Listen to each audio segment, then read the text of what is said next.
In this video, we're going to review an essential process for fan startup, confirming wheel rotation and motor wiring.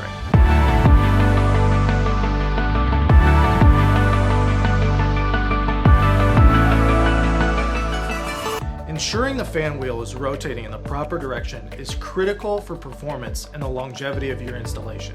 You can watch our previous video on backward operation to learn more about the impact incorrect rotation can have on a centrifugal fan's performance.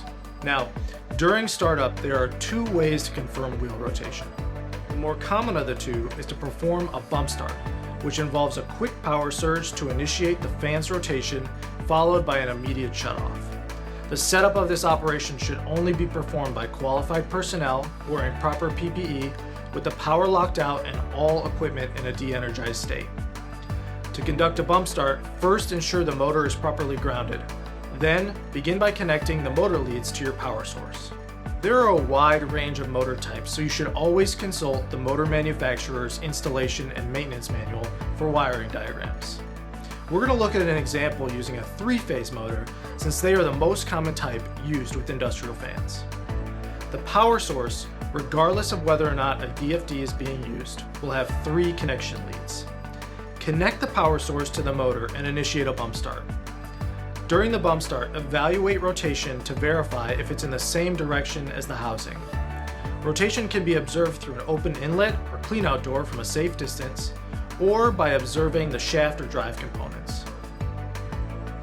Fan rotation is determined from the drive side and is in the direction in which the volute expands, but you can also reference the rotation arrow commonly mounted on the drive side of the casing. If the wheel rotation matches fan rotation, your job is complete.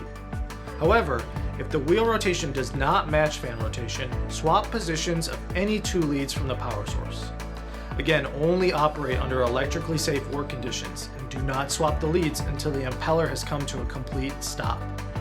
Once you have swapped the leads, perform another bump start to verify that rotation has been reversed. The second way to confirm wheel rotation requires additional equipment, but it can be more efficient. Using a phased rotation meter, you can identify the order in which the leads must be connected for proper rotation. Consult the meter's manual for specific usage instructions. Thanks so much for watching. Comment any questions down below and subscribe to our YouTube channel for future installation and maintenance videos.